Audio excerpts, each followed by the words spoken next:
Marcus Webb didn't go to the Carrizo Mountains to survive something. He went for the stars. He and 3 other photographers, strangers to each other, connected through a forum post and a shared permit, entered the mountains at sunset on October 11th, 2003. They had equipment, they had a plan, and they had Calloway, the most experienced person any of them had ever shared a campfire with. On the second night, Calloway was separated from the group for 40 minutes. She came back. And then over the next 36 hours, Marcus Webb watched her stop being Calloway. Not all at once, in stages. The laugh that sounded rehearsed, the shoulder that switched sides overnight, the face in full morning light on day 3 that was no longer the face he had been looking at for 2 days. The thing wearing her body was running out of the ability to wear it, and the group was running out of time to get off that mountain before it stopped trying to pretend. This is a survival story. This is the account of 3 people who looked at each other across a campfire, understood what they were looking at, and made the only decision that kept them alive. Marcus recorded it 6 weeks later, alone, in a motel parking lot in Flagstaff. He bought a digital recorder specifically for this purpose. He needed this out of his head. He has not returned to Apache County since. Marcus Webb, Priya Vasquez, Tom Lerner, and Calloway. One name, just the one. That's how she introduced herself at the trailhead, and that's how Marcus thinks of her now, and that's how he will refer to her in this account. Because at some point in the second night, whatever Calloway had been before she disappeared into that forest for 40 minutes became a secondary concern to what she was when she walked back out of it.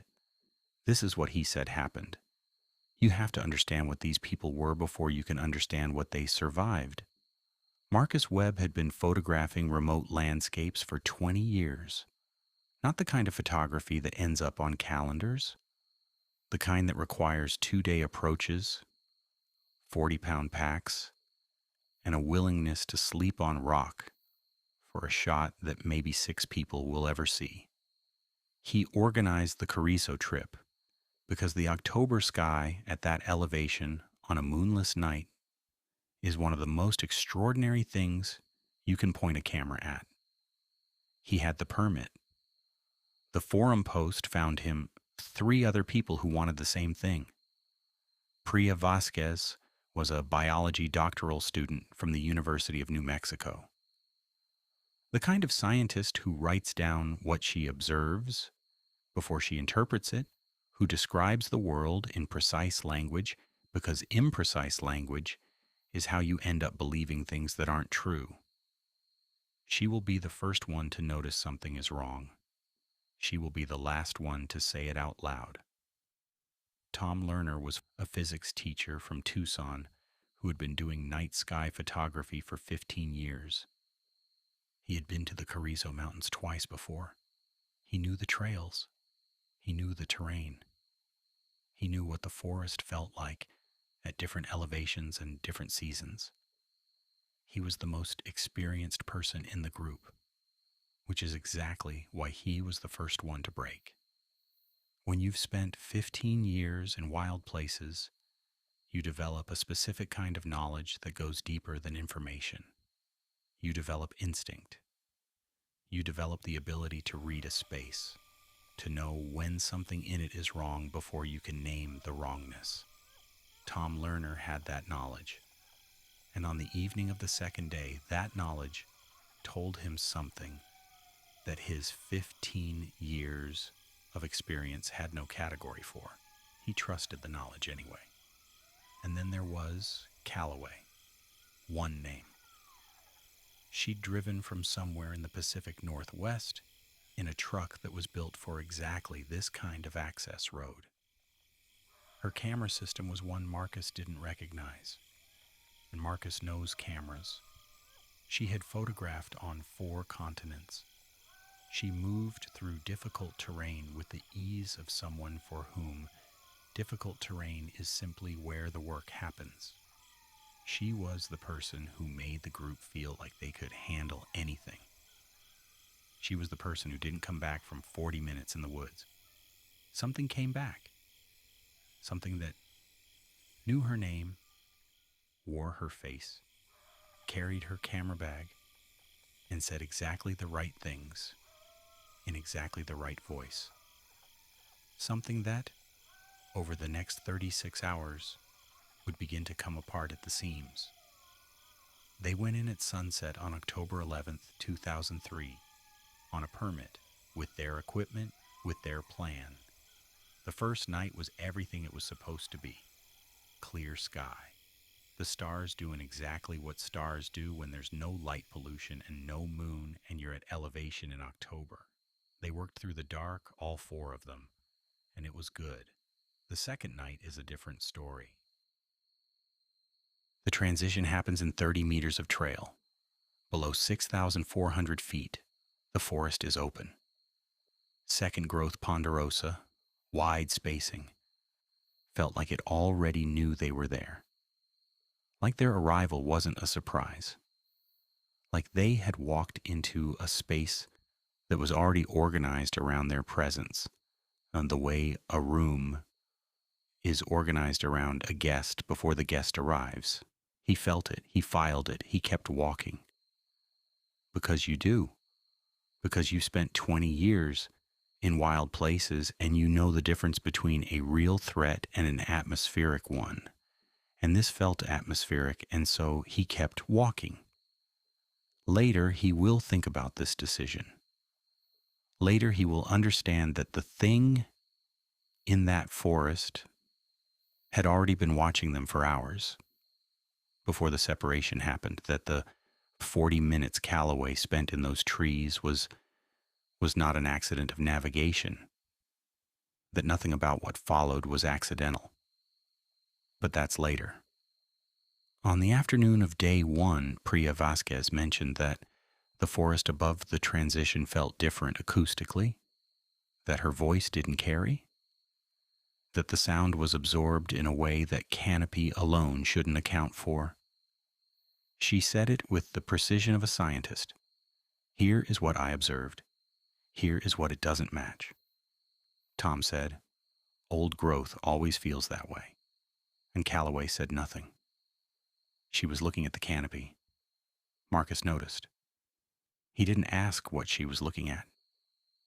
He thought about it later. About whether she already knew, whether she could already sense something in that forest that the others couldn't, whether the 40 minutes that followed were a transaction, not an accident. He doesn't know. He thinks about it anyway. The second night started like the first. They split into pairs for the shooting. Marcus and Priya to the west-facing ridge. Tom and Calloway down into the north-facing drainage where Tom had done some of his best work on his previous trips. Separate positions, separate work, but close enough that calling out was practical. They'd agreed on a vocal check every 15 minutes, standard practice. At 21:30, Tom called Calloway's name on the interval. She answered from 50 meters south. At 21:45, he called again. Silence. He called twice more. Silence. He moved to her last known position. Her tripod was there, her camera was there, still running, still recording the sky above the drainage.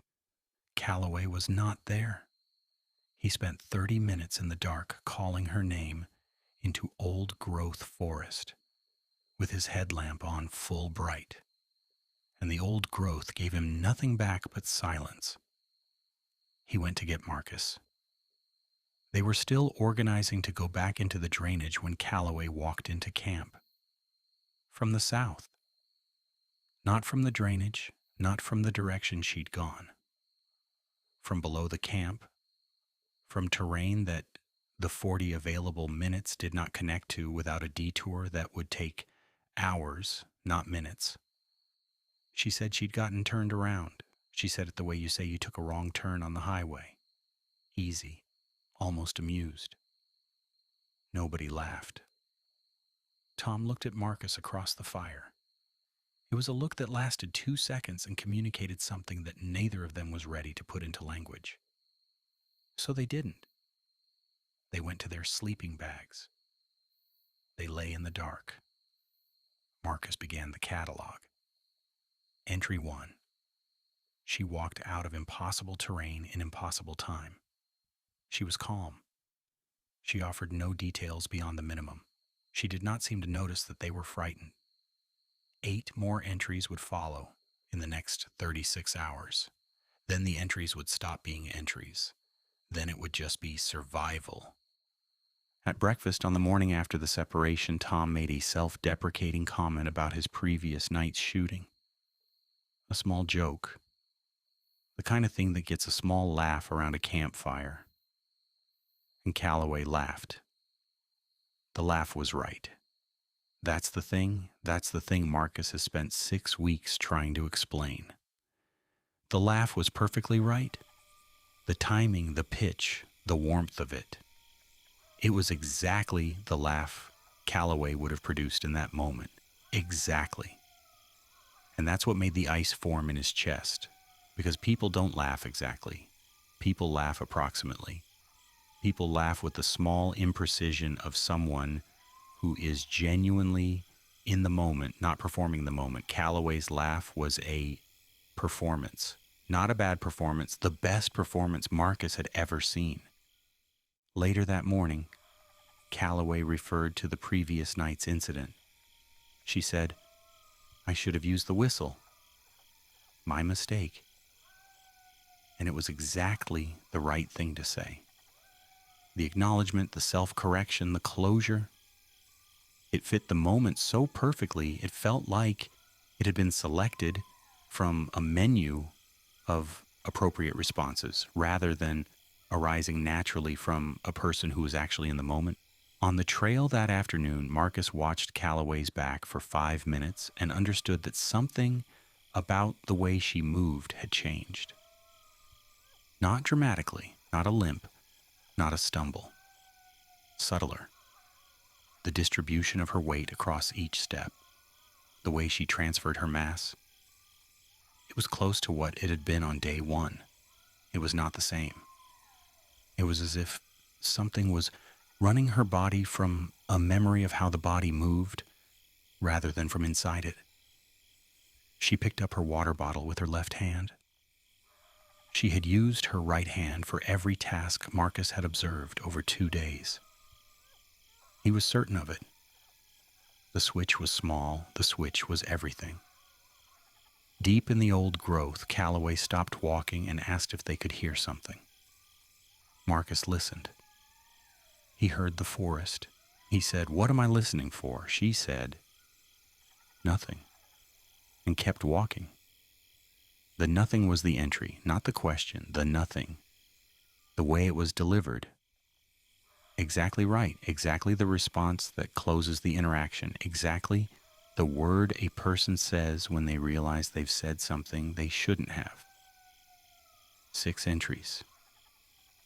He held them in his head and he said nothing. That night, lying in his sleeping bag, listening to the camp settle, he heard something from Calloway's tent. Not the sound of a person shifting position. Not the sound of a hand reaching for water. The sound of something adjusting itself inside a tent in a way that didn't match the weight or the sequence of a human body doing the same thing. He lay very still. His jaw was locked. His hands had found the headlamp before he decided to reach for it. He did not use it. He did not sleep. At 05:51, he unzipped his tent and stepped into pre-dawn gray.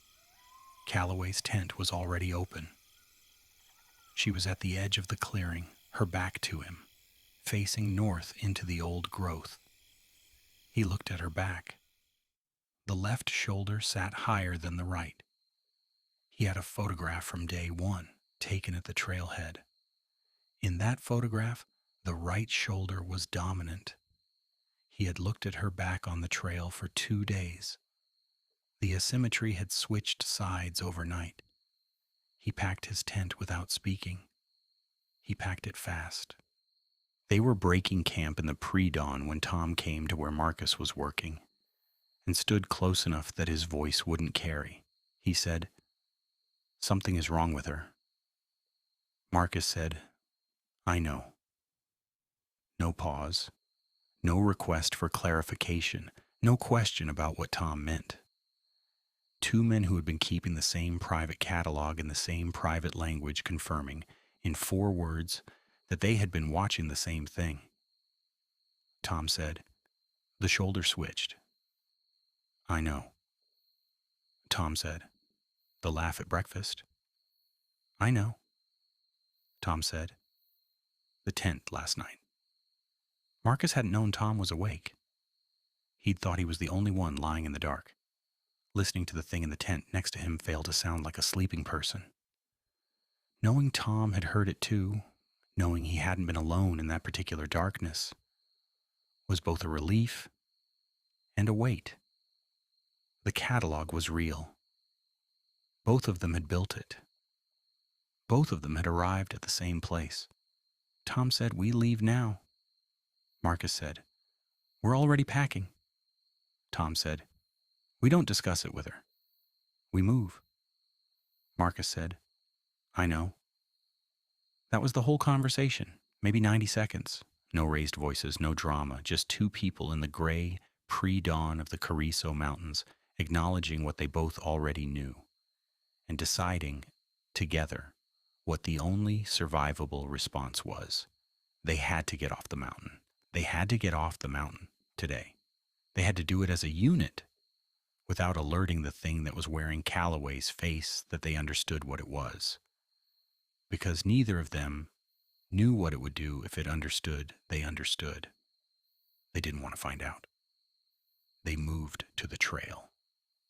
Priya was already there, packed, waiting. She hadn't heard the exchange, but she was packed, and she was facing south, and she was not looking at Calloway. She had her own catalog. She has never shared it. And then Priya stopped. She stopped mid-stride, completely the way a person stops when something overrides the walking instruction entirely. Marcus nearly walked into her back.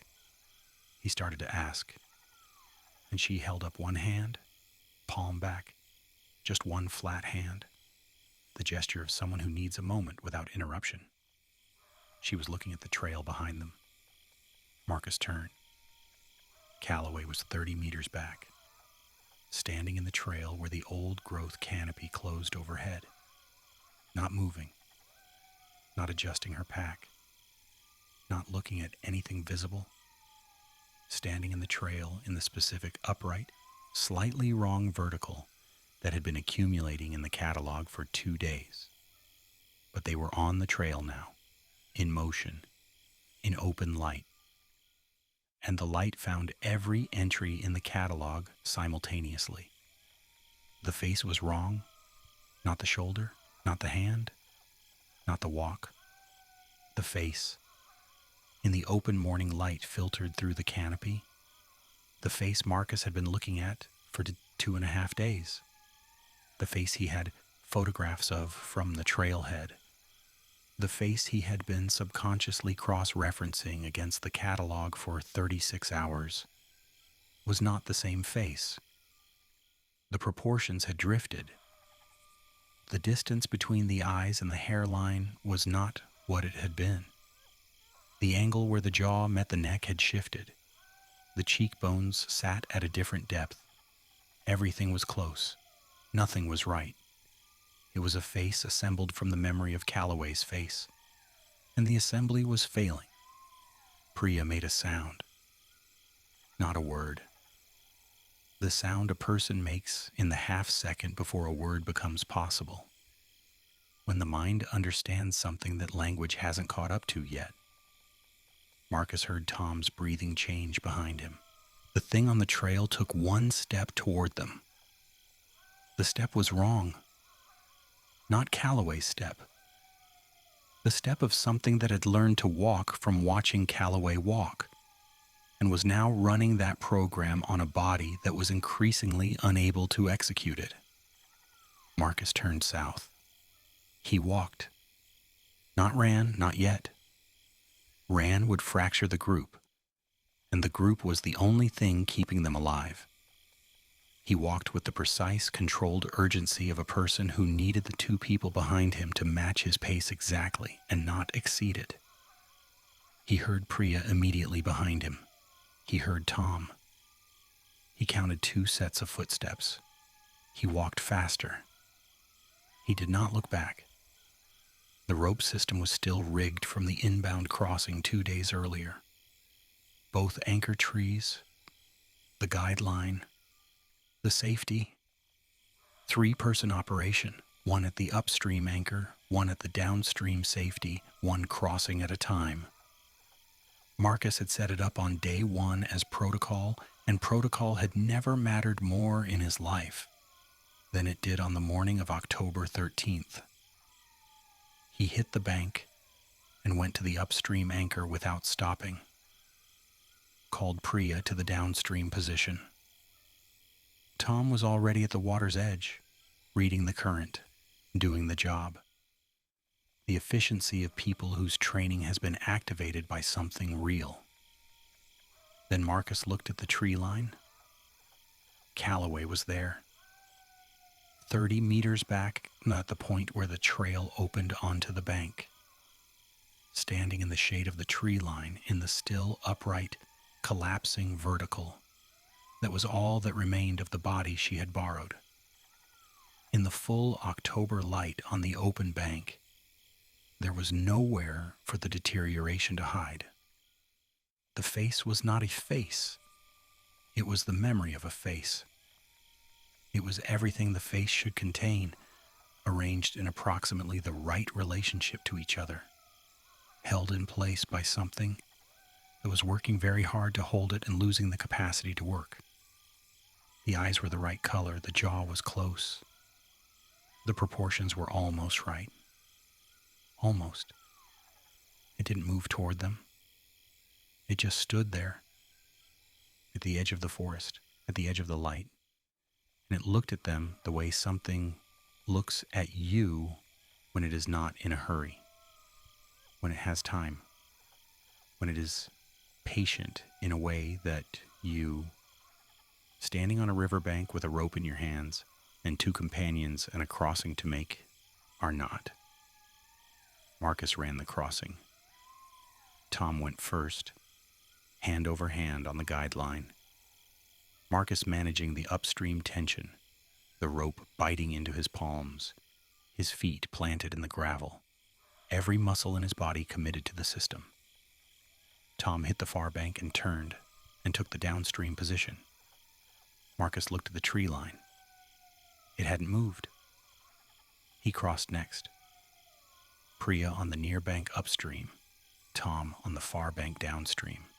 The current, pushing against his legs and the rope in his hands, and 30 meters of cold mountain water between him and the far bank.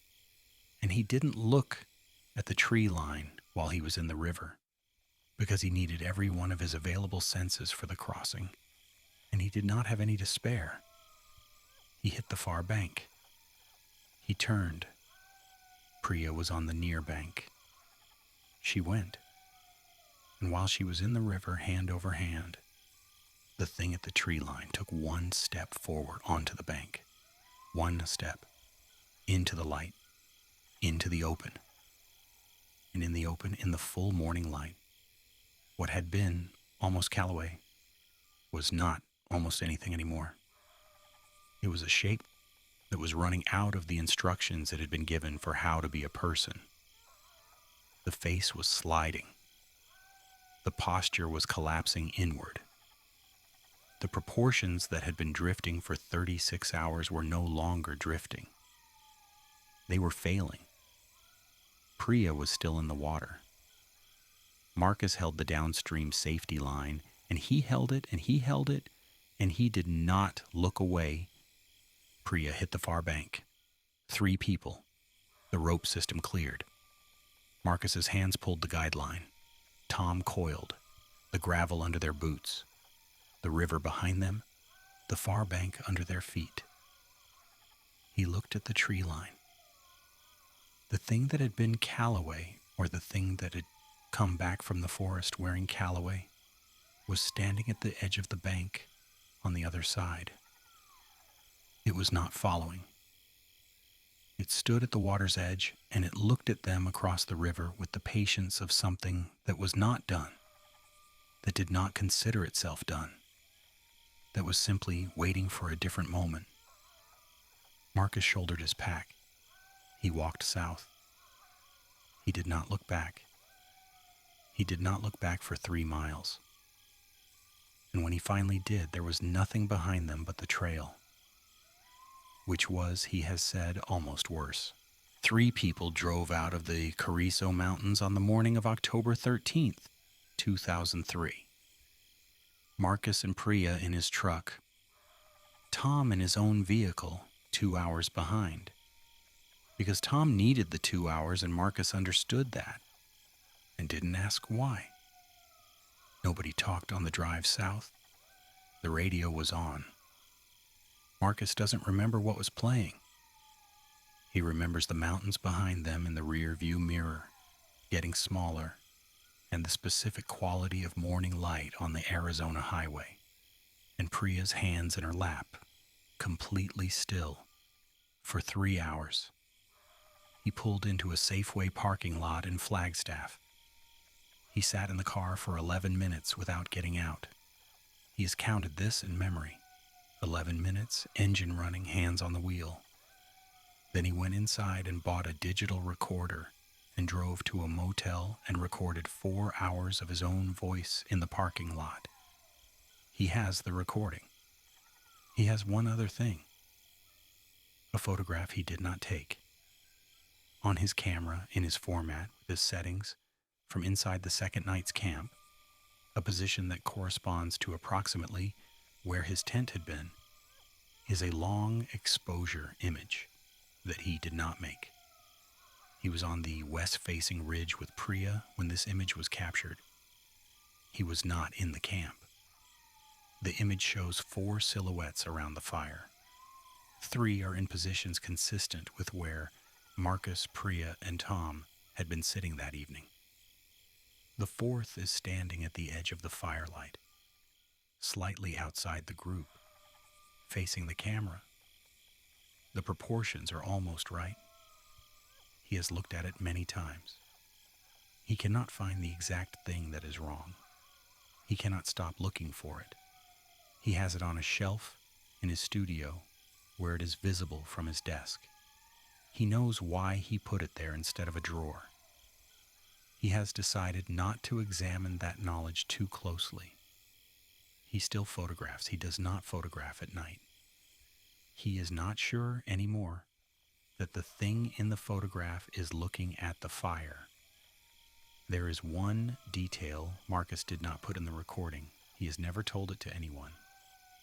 He is telling it here in this account for the first time because 6 weeks of sitting with it has not made it smaller. And he has come to believe that some things need a witness to become bearable. On the morning of day 3, while he was packing his tent, and the thing that had been Calloway was standing at the tree line with its back to the camp, Marcus heard something from the north. Not from Calloway, from the forest behind her, from deeper in the old growth, from the direction she was facing. A sound. He cannot describe it precisely enough to satisfy himself, but he will try. It had structure. It was not wind, not animal, not anything he could pull from 20 years of experience in wild places and label. It had the architecture of communication without the content of any language he had ever heard. It lasted 4 seconds. Calloway did not turn toward it. She was already facing it. She had been facing north since before he unzipped his tent. And from somewhere deeper, in the old growth, farther north, farther in, something answered. He does not know how many things were in that forest. He knows that whatever answered did not come south. He knows they were on the trail 20 minutes later. He knows the crossing took the time it took. He knows 3 people drove out of the Carrizo Mountains that morning. He does not know if whatever answered from the north has waited for someone else to walk that trail. He does not know if it is still waiting. He does not go back to find out. The patience of it was the worst thing, not the face, not the crossing, not the sound from the north or the answer that came from deeper in. The patience. The fact that it stood at the water's edge and watched them go and did not follow. The fact that not following felt like a choice. The fact that a choice implies the possibility of a different choice at a different time under different conditions. Marcus Webb has not returned to Apache County. He still photographs. He does not photograph at night. He drives a different route to work now. Longer, but more lit, more open. He made that change on a Tuesday in October, 3 weeks after he came off the mountain. He has not changed it back.